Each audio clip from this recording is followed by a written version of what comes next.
Hello दोस्तों, आकाश Bhardwaj maths के YouTube channel पर आप सभी का बहुत बहुत स्वागत है। दोस्तों, अगर आप सीटेट की तैयारी करना चाहते हैं बिल्कुल फ्री ऑफ कॉस्ट और सीटेट में अच्छा नंबर लाना चाहते हैं और वाकई में आप पहले ही प्रयास में सीटेट को क्वालिफाई करना चाहते हैं तो इस चैनल को अभी सब्सक्राइब कर लीजिए, क्योंकि दोस्तों इस चैनल के माध्यम से आपको पूरे सीटेट का जो सीटेट पेपर में जो है आपको 15 नंबर का पेडागोजी का क्वेश्चन आपको देखने को मिलता है, वो सारा का सारा जो है दोस्तों एनसीईआरटी से ही देखने को मिलता है। तो दोस्तों इस चैनल पर आपको पूरा एनसीईआरटी का क्वेश्चन जो है बहुत ही अच्छे तरीके से थ्योरी के माध्यम से आपको जो है कराया जाएगा, ताकि आप 15 में 15 मार्क जो है आप जो है एग्ज़ाम में ला सकें। तो आइए दोस्तों शुरू करते हैं आज का सेशन जो रहने वाला है, आज का टॉपिक जो आपका रहने वाला है गणित शिक्षण के उद्देश्य, यानी कि गणित का जो शिक्षण है उसका उद्देश्य क्या क्या है, इसके बारे में एक एक पॉइंट को जो है हम लोग एनसीईआरटी जोन का ही जो है क्वेश्चन एकदम बिल्कुल अच्छे तरीके से देखेंगे। तो दोस्तों आइए यहाँ पर सकते हैं कि राष्ट्रीय पाठ्य चर्चा की रूपरेखा यानी एनसीएफ 2005 के अनुसार गणित शिक्षण के निम्नलिखित उद्देश्य हैं। यानी कि एनसीएफ 2005 के अनुसार गणित शिक्षण के क्या क्या उद्देश्य हैं, इन सभी के बारे में एक एक पॉइंट जो है हम लोग डिस्कस करेंगे। तो आइए देखते हैं एनसीएफ 2005 के अनुसार गणित शिक्षण के क्या क्या उद्देश्य आपके रहने वाले हैं। आइए एक एक पॉइंट जो है दोस्तों यहाँ पे हम लोग डिस्कस करेंगे। तो देख सकते हैं यहाँ पे पहला नंबर यहाँ पे आपको दिया गया कि बच्चे का विचार प्रक्रिया का गणितीयकरण है। यानी कि बच्चे का जो विचार है उसकी जो भी प्रक्रिया है उसका क्या है, गणितीयकरण है। आगे बात करें तो बच्चे गणित में आनंद लेना सीखें। यानी कि एनसीएफ 2005 जो है कहता है कि बच्चों को जो है गणित में क्या आना चाहिए, आनंद, बिल्कुल उनको आनंद आना चाहिए और आनंद के साथ उसको जो है बच्चे जो है वहाँ पे सीखें। किसके अनुसार, तो एनसीएफ 2005 के अनुसार। आगे बोला गया कि गणितीय तकनीकी का कहाँ और कैसे उपयोग किया जाए, बच्चे प्रभावशाली गणित सीखें। यानी कि बच्चे जो है बच्चों को कैसा गणित आना चाहिए कि प्रभावशाली आना चाहिए। बच्चों का जो भी गणित सीखने की कला है उसको जो है क्या होना चाहिए, तो जो है प्रभावशाली होना चाहिए दोस्तों। और अगर आगे बात करें तो गणित को बच्चे के जीवानुभवों का एक अंश बनाना। यानी कि एनसीएफ 2005 कहता है कि गणित के जो भी बच्चे हैं उनके जीवन में क्या होना चाहिए, उनको गणित का अनुभव जो है आना चाहिए। यानी कि आगे बात करते हैं दोस्तों बच्चों को रुचिपूर्ण समस्याएं, यानी कि बच्चे को जो भी रुचि है उसी के अनुसार रुचिपूर्ण समस्याएं का मतलब कि जो भी रुचि है और रुचि के अनुसार उनकी जो भी समस्या है बनाने एवं उनके हल प्रस्तुत करने के लिए प्रेरित करना। यानी कि रुचिपूर्ण समस्या बनाना, यानी कि बच्चों को किस में रुचि है गणित में और उसी के अनुसार जो है उनका जो है हल प्रस्तुत करने के लिए क्या किया जाना चाहिए, तो प्रेरित करना चाहिए।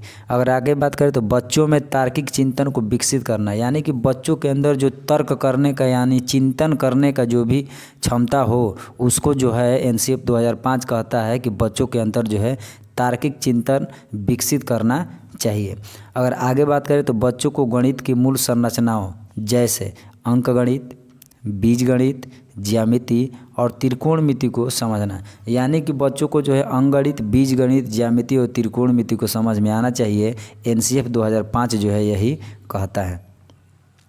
तो दोस्तों अगर आगे बात करते हैं यहाँ पे देख सकते हैं कि उपरोक्त उद्देश्यों का निष्कर्ष, यानी जितने भी ऊपर जो हम लोग जो है निष्कर्ष पढ़े हैं उसका जो है यहाँ पे क्या, तो डेविड व्हीलर के कथन में क्या किया गया है कि लिखा गया है। यानी डेविड व्हीलर कहते हैं और डेविड व्हीलर के अनुसार क्या कहते हैं डेविड व्हीलर, तो यहाँ पे आप देख सकते हैं बहुत सारा गणित जानने के बजाय, यानी कि बहुत सारा गणित जानने के बजाय यह जानना अधिक उपयोगी है कि गणितीयकरण कैसे किया जाए। यानी कि बहुत सी गणित जानने से मतलब नहीं है, इसके अलावा आपको ये भी आना चाहिए कि गणितीयकरण कैसे करना है, यानी तर्क कैसे करना है, चिंतन कैसे करना है, ये सारे उद्देश्य जो है बच्चों के क्या होना चाहिए, तो आना चाहिए। तो यहाँ से आपका एक प्रश्न बन जाता है कि बहुत सारा गणित जानने के बजाय यह जानना उपयोगी है कि गणितीकरण कैसे किया जाए, ये किसने कहा था, तो आप जो है आपका जो आंसर होने वाला है कौन कहा था, तो डेविड व्हीलर ने कहा था।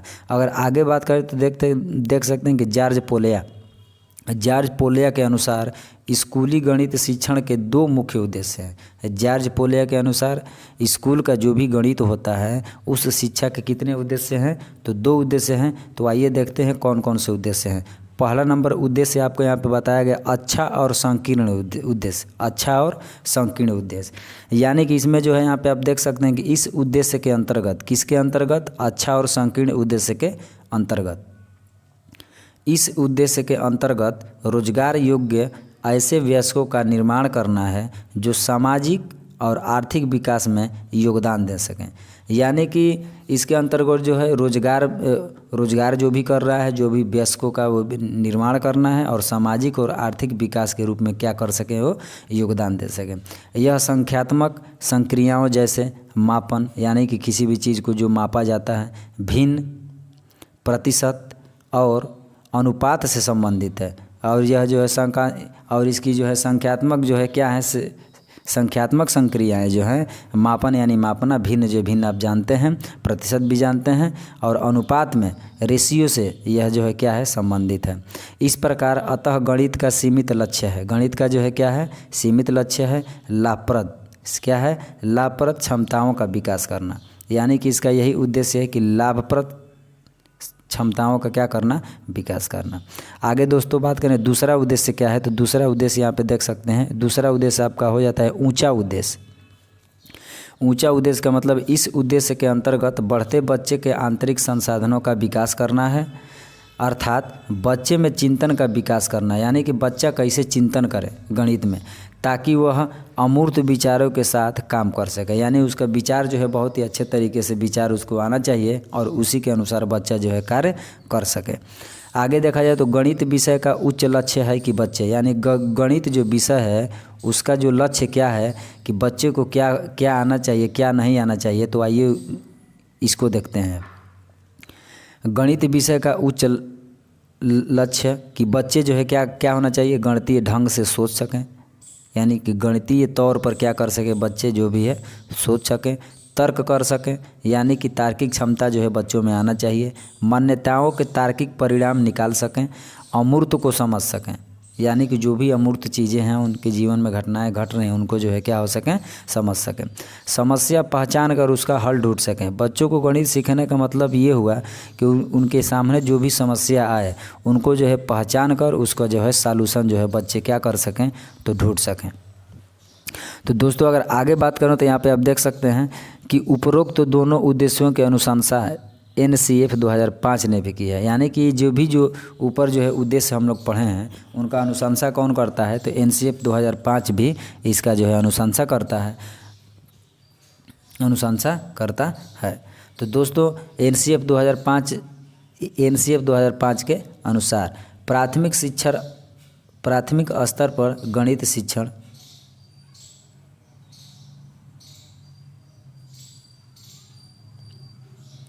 तो दोस्तों अगर आगे बात करें तो यहाँ पे आप देख सकते हैं कि NCF 2005 के अनुसार प्राथमिक स्तर पर गणित शिक्षण के उद्देश्य, प्राथमिक स्तर पर गणित के शिक्षण के क्या क्या उद्देश्य होना चाहिए, यहाँ पे आप देख सकते हैं क्या क्या उद्देश्य होना चाहिए। तो पहला नंबर जो है यहाँ पे आपको देख सकते हैं क्या क्या उद्देश्य होना चाहिए। तो इसका उद्देश्य यह होना चाहिए कि इस स्तर पर गणित शिक्षण मूर्त से अमूर्त की ओर होना चाहिए। यानी कि गणित का जो भी शिक्षण है वो क्या होना चाहिए, तो मूर्त से अमूर्त की ओर होना चाहिए, ताकि बच्चा अपने दैनिक जीवन की तार्किक क्रियाओं एवं गणितीय चिंतन के बीच संबंधों को समझने लायक बन सके। यानी कि बच्चे के जो भी दैनिक जीवन में तार्किक करने की क्रिया है और चिंतन करने की क्रिया है उनके बीच जो है संबंध को क्या कर सके, बच्चा जो है समझ सके। अनुपदेशात्मक गतिविधियों को बढ़ावा देना जिसमें शिक्षण का बहुत कम हस्तक्षेप हो। यानी कि शिक्षण का बहुत कम हस्तक्षेप हो किसके अनुसार, तो अनुपदेशात्मक गतिविधियों को बढ़ावा देने के लिए। अगर आगे बात करें तो इस स्तर पर बच्चे खाली पात्र नहीं होते। यानी कि इस स्तर पर जो भी बच्चे होते हैं वो खाली नहीं होते हैं, वे अंकों तथा साधारण संक्रियाओं के अंतर्ज्ञानीय व सांस्कृतिक विचारों से सुसज्जित होते हैं।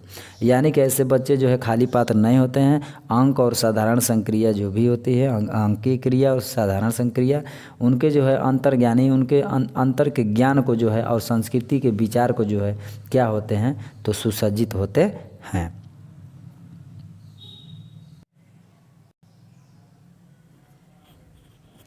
दोस्तों अगर आगे बात करो तो यहाँ पे आप देख सकते हैं, अतः उनके इस ज्ञान का उपयोग अंकों के प्रति समझ उत्पन्न करने के लिए किया जाना चाहिए।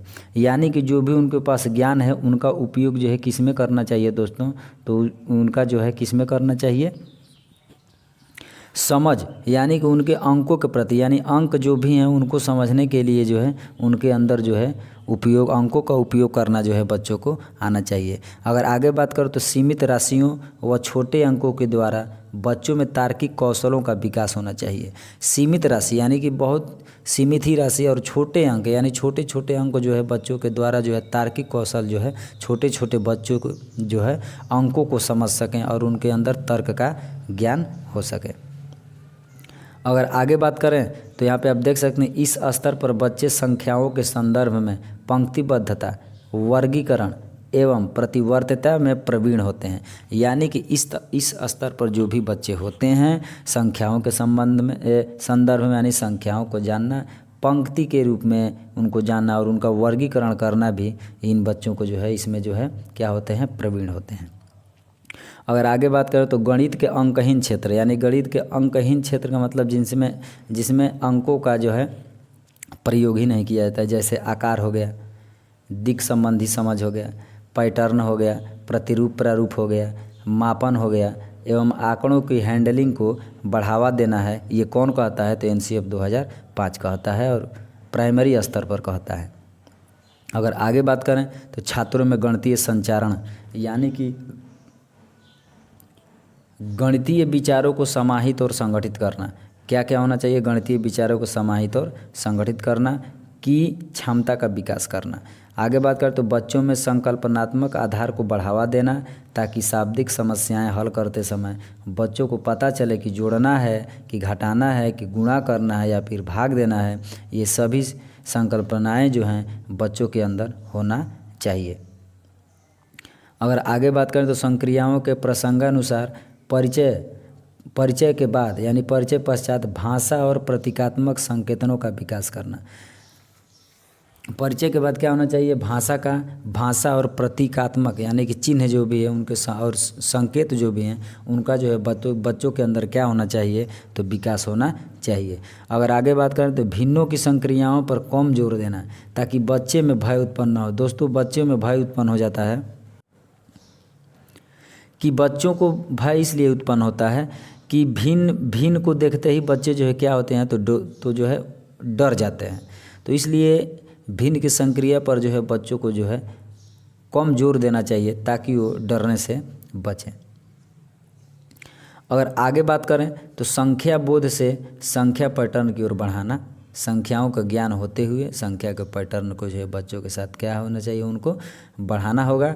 संख्याओं के मध्य यानी संख्याओं के बीच संबंध को देखना कि इनके बीच जो भी संख्याएं दी जाती हैं बच्चों को उनके बीच में क्या क्या संबंध होना चाहिए।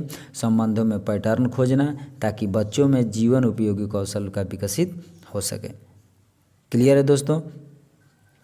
तो दोस्तों हम लोग एनसीईआरटी सीटेट दिसंबर 2024 के लिए एग्ज़ाम के लिए एनसीईआरटी का ये जो है हम लोग क्या पढ़ रहे हैं, तो पैडागोजी का सेशन पढ़ रहे हैं। पैडागोजी का सेशन जो है आप सबको पता है कि दोस्तों एनसीईआरटी से ही पूछा जाता है, आप सभी को पता है। तो एनसीईआरटी जोन का दोस्तों यहाँ पे बिल्कुल थ्योरी के माध्यम से देख रहे हैं आप सभी, थ्योरी के माध्यम से ही जो है आपको जो है यहाँ पे जो है बिल्कुल थ्योरी पढ़ाया जा रहा है। दोस्तों अगर वीडियो अच्छी लगी हो तो वीडियो को लाइक करके चैनल को सब्सक्राइब कर दीजिएगा और बेल आइकन को दबाइएगा ताकि सारे वीडियो को नोटिफिकेशन आप तक सबसे पहले पहुंचे। तो चलिए दोस्तों मिलेंगे हम लोग अगले वीडियो में और नेक्स्ट टॉपिक के साथ मिलेंगे। अगला टॉपिक हम लोग को क्या रहने वाला है, नेक्स्ट टॉपिक के साथ मिलेंगे। तो चलिए मिलते हैं फिर से नेक्स्ट वीडियो में, तब तक के लिए जय हिंद जय भारत।